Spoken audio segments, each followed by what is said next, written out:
What happens when one of Hollywood's most respected actors sits down for what should be a routine interview, only to find himself face to face with a host determined to tear him down? What happens when professionalism meets petty politics, and when celebrity courtesy crashes into calculated cruelty? Today we're diving into one of the most shocking moments in daytime television history, where Ryan Gosling, known for his calm demeanor and thoughtful responses, found himself in a verbal battleground that would end with security being called and one of the biggest names in Hollywood being escorted off set. Before we get into this incredible story, make sure to hit that subscribe button and let me know in the comments what you think about hosts who cross the line with their guests. Now, let's dive into what really happened that day. The morning started like any other at the View Studios in New York. Ryan Gosling had arrived early, as he always does, preparing for what his publicist had assured him would be a standard promotional interview for his latest film. The makeup team found him polite and professional, the same Ryan Gosling they'd worked with before. Behind the scenes, crew members mentioned how refreshing it was to work with someone who actually remembered their names from previous visits. But as Gosling sat in the green room, reviewing his talking points, he had no idea that Joy Behar had spent her morning differently. According to multiple sources on set, Behar had been in her dressing room scrolling through social media, working herself into what one crew member described as a frenzy over some of Gosling's recent comments about staying out of politics. When the cameras rolled and the show went live, everything seemed normal at first. Whoopi Goldberg delivered the introduction with her usual warmth, and the audience applauded enthusiastically as Gosling walked onto the set, that characteristic slight smile on his face, waving to the crowd. "Ryan Gosling, everybody," Whoopi announced, and you could hear the genuine excitement in the studio. "Thanks for being here with us." "Thanks for having me," Gosling replied, settling into his chair. "Always good to be back." Sarah Haynes jumped in first with a softball question about his latest project, and Gosling answered with his typical thoughtfulness, taking his time to give a genuine response, rather than the quick soundbites most guests deliver. "The character really challenged me in ways I didn't expect," Gosling explained. "When you're playing someone who's struggling with these internal conflicts, you have to find that truth within yourself, you know? It's not about pretending. It's about finding the real emotion." The audience was engaged, nodding along, and even the other hosts seemed genuinely interested in his answers. This was exactly the kind of interview Gosling was known for, substantive and real. But then Joy Behar spoke up. "Ryan," she said, and there was something in her tone that immediately shifted the energy in the room. "I have to ask you about your recent comments about not wanting to get political. Don't you think that's a bit of a luxury for someone in your position?" Gosling's expression remained pleasant, but if you watched closely, you could see a slight change in his posture. "Well, Joy, I think everyone has the right to choose how they use their platform. I prefer to let my work speak for itself. But isn't that just another way of saying you don't care about the issues that affect real people?" Behar pressed, her voice getting sharper. "When you have millions of followers and influence, isn't staying silent actually taking a political stance?" The other hosts exchanged glances. This wasn't the direction they had planned for the interview to go, and you could see the discomfort starting to spread across the panel. Gosling remained calm, his voice steady. "I think caring about issues and feeling obligated to broadcast your political opinions are two different things, Joy. I vote, I donate to causes I believe in. I just don't think every actor needs to become a political commentator."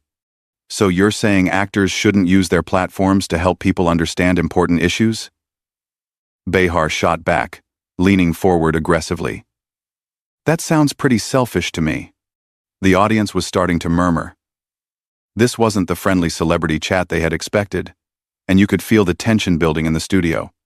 "I'm saying," Gosling replied, and for the first time there was a slight edge to his voice, "that maybe we should trust people to think for themselves instead of assuming they need celebrities to tell them how to vote." Behar's face flushed red. "Oh, so now you're saying we're trying to tell people how to vote? Is that what you think this show does?" Whoopi tried to step in. "Maybe we should talk about the movie." But Behar wasn't finished. "No, Whoopi, I want to hear this. Ryan thinks we're just a bunch of celebrities telling people what to think. Is that right, Ryan?" Gosling looked directly at her, and his voice remained level but firm. "Joy, I think you're putting words in my mouth. I never said anything about this show specifically. I was talking about my own choices as an actor. Your choices, Behar repeated mockingly. Your choice to stay comfortable and not risk your precious career by taking a stand on anything that matters. That's when something shifted in Gosling's demeanor. The polite smile faded completely, and he leaned back in his chair, studying Behar with new interest. Joy, he said quietly, do you actually want to talk about my movie? Or did you invite me here just to attack me? The question hung in the air like a challenge. The other hosts froze. The audience went dead silent. And for a moment, even the cameras seemed to stop moving. Joy Behar had pushed one of the most respected actors in Hollywood to his breaking point, and now everyone in that studio was about to see what happened when Ryan Gosling finally pushed back. Behar's eyes flashed with something dangerous. Instead of backing down from Gosling's direct question, she doubled down with a vengeance. Attack you? She said, her voice rising. Oh, that's rich. Poor little Ryan Gosling can't handle a few tough questions. Maybe you should stick to romantic comedies if you can't deal with real conversations. The insult hit the studio like a slap. Several audience members audibly gasped, and you could see Sarah Haynes's mouth fall open in shock. This had crossed every line of professional courtesy. Gosling sat perfectly still for a moment, then slowly nodded. There it is, he said, his voice calm, but carrying a weight that made everyone lean in. You know, Joy, I came here to talk about a film that deals with some pretty heavy themes. Mental health, family trauma, finding hope in dark places, real issues that affect real people. But instead, you want to turn this into some kind of political ambush. I'm asking legitimate questions, Behar snapped back. If you can't handle that, maybe you shouldn't be doing interviews. Legitimate questions? Gosling's eyebrows raised. Joy, you just insulted my entire career and called me selfish for not being political enough for your taste. In what world is that journalism? Whoopi tried again to regain control. Okay, let's take a breath here and maybe... No, Whoopi, Behar interrupted, her voice getting louder. I'm tired of these Hollywood pretty boys coming on our show thinking they can just smile their way through without taking any real positions on anything important. Ryan here thinks he's too good to get his hands dirty with politics. Gosling leaned forward now, his composure cracking for the first time. Too good? Joy? I've never said I was too good for anything. I said I prefer to keep my political views private. There's a difference between having principles and performing them for cameras. Performing? Behar's voice was getting shrill now. So now you're saying everyone who speaks out about injustice is just performing? Is that what you think of us? I think, Gosling said, his voice dropping to just above a whisper, but somehow carrying more power than shouting, that some people confuse being loud with being right. The studio went dead silent. Even the crew members who had been moving around quietly stopped in their tracks. Joy Behar's face went from red to purple. Excuse me? She said, standing up from her chair.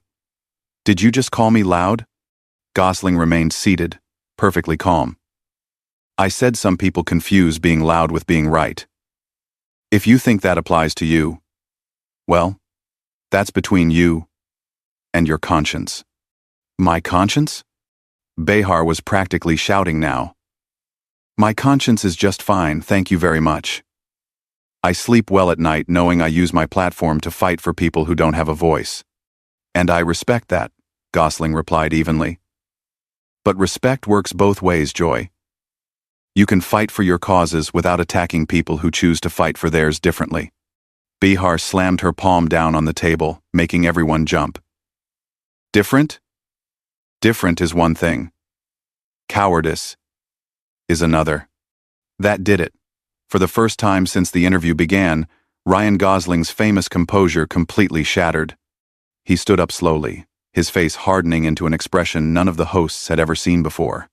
Cowardice, he repeated, his voice low and dangerous. Joy, you want to talk about cowardice? Let's talk about it.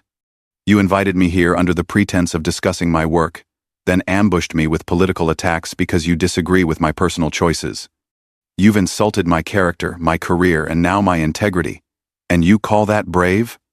The other hosts were frozen in place. Sunny Hostin looked like she wanted to disappear into her chair. Alyssa Farah Griffin was staring at the table.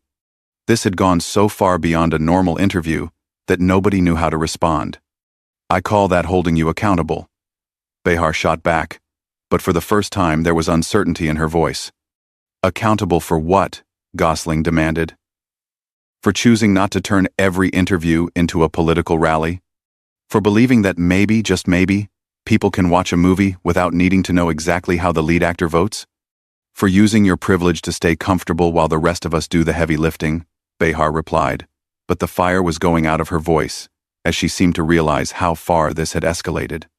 Gosling shook his head slowly. "Joy, you don't know anything about my life outside of what you read in tabloids.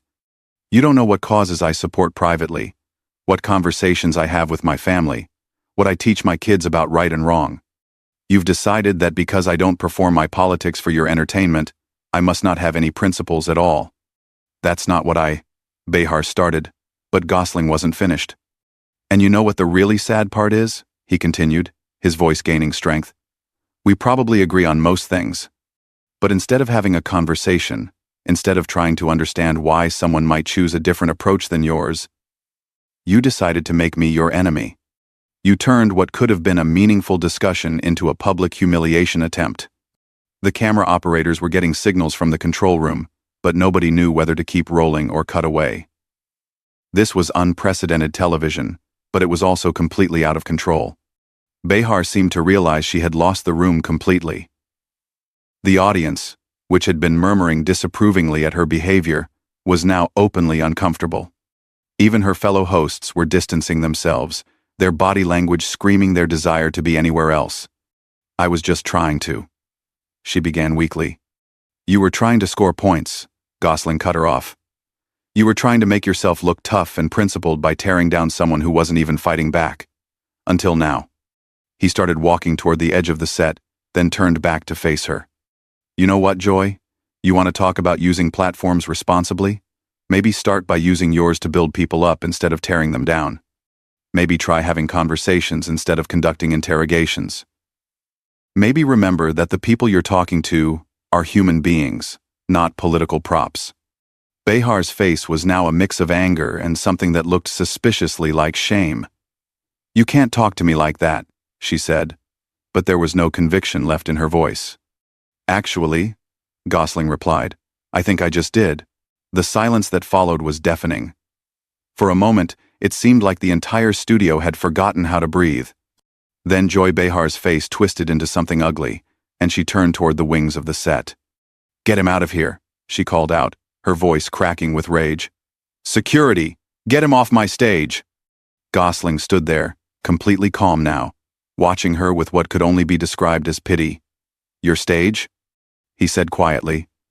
"Joy, this isn't your stage. This is supposed to be a place for conversations, not whatever this was." "I said get him out!" Behar screamed, and now the desperation was clear in her voice. She had lost control completely, and everyone in the studio could see it. Whoopi finally found her voice. "Joy, maybe we should just take a commercial break and—" "No," Behar snapped, whirling on her co-host. "This is exactly the problem. Everyone wants to just smooth things over instead of calling out bad behavior when they see it." Gosling let out a short, bitter laugh. "Bad behavior? Joy, take a look around. Look at your co-hosts. Look at your audience. Look at your crew. Everyone in this room knows who displayed bad behavior today, and it wasn't me." He was right. Sarah Haynes had tears in her eyes from the second-hand embarrassment. Sunny Hostin was staring at her hands like she wished she could disappear. The audience members were shifting uncomfortably in their seats, many of them looking genuinely upset by what they had witnessed. Even the usually unflappable camera operators seemed shaken by the display. But Behar was too far gone to see any of it. "You think you can come on here and lecture me about how to do my job?" she snarled. "You think your little speeches make you some kind of hero?" "I think," Gosling replied with devastating calm, "that someone needed to tell you the truth about how you've been treating people. And clearly, nobody else around here has the courage to do it." That hit home. You could see it in the way the other hosts flinched. in the way some of the crew members nodded, almost imperceptibly. This wasn't the first time Behar had gone too far. And everyone knew it. Security guards were finally approaching the set, looking uncertain about what exactly they were supposed to do. One of them, clearly uncomfortable with the situation, approached Gosling hesitantly. "Sir, we're going to have to ask you to leave," the guard said, and you could hear the reluctance in his voice. Gosling nodded politely at the man. "Of course, I understand you're just doing your job." He looked back at the panel one more time. "Whoopi, Sarah, Sunny, Alyssa, it was good to see you all again. I'm sorry this didn't go differently." Then he turned to face Joy Behar directly, and his voice carried to every corner of the studio. "Joy, I hope someday you figure out the difference between being passionate about your beliefs and being cruel to people who don't share them exactly the way you do. There's a way to fight for what you believe in without becoming the very thing you claim to be fighting against." Behar's mouth opened and closed like a fish out of water. For once in her life, she seemed to have no comeback, no snappy retort, no way to deflect from the truth of what he was saying. You can't just," she stammered. "I can't what, Joy? Tell the truth? Point out that you've spent the last 20 minutes trying to humiliate a guest for having the audacity to disagree with you? Call out the fact that you've turned what should have been a professional interview into a personal attack?" He started walking toward the exit, then paused and spoke without turning around. "You know what's really sad about all this? We could have had a real conversation about the role of celebrity in politics. We could have explored different perspectives, and maybe even learned something from each other. Instead, you chose to make it about power and dominance, and who could hurt who the most." He finally turned back, and his voice was filled with genuine sadness. "I feel sorry for you, Joy. I really do. Because, somewhere along the way, you forgot that the people sitting across from you are human beings with feelings and dignity, not just targets for your anger." With that, he walked off the set, flanked by security guards who looked like they'd rather be anywhere else in the world. The silence he left behind was thick enough to cut with a knife. Whoopi tried desperately to salvage the situation. "Well, we're going to take a quick break, and we'll be right back with." But her voice was shaking, and everyone could see the strain on her face. This wasn't just an interview gone wrong. This was a complete meltdown, broadcast live to millions of people. As the cameras finally cut away for commercial, you could hear Behar's voice, no longer the confident, combative tone she'd maintained during the confrontation, but something small and defensive. "He had no right to talk to me like that," she said to no one in particular. "This is my show. I have every right to ask hard questions." But the damage was done, and everyone in that studio knew it. The other hosts were silent, the audience was uncomfortable, and even the crew members were shaking their heads as they went about their work. Ryan Gosling had walked onto that set as a guest promoting his latest film. He walked off as something else entirely, someone who had finally said what everyone else in Hollywood had been thinking but was too polite or too scared to say out loud. And Joy Behar? She sat at that desk, surrounded by co-hosts who could barely look at her, facing an audience that had just watched her reveal exactly who she really was, when someone dared to stand up to her. The question everyone was asking as the show limped through the rest of its time slot was simple: who had really been kicked off that stage? The guest who maintained his dignity while speaking truth to power, or the host who had so completely lost control that she had to call security to silence someone who was holding up a mirror to her own behavior? What do you think? Was Ryan Gosling right to finally push back against Joy Behar's aggressive tactics, or should guests always just smile and take whatever hosts dish out? Let me know in the comments below, and don't forget to subscribe for more stories about the moments when Hollywood's biggest stars show us who they really are behind the cameras.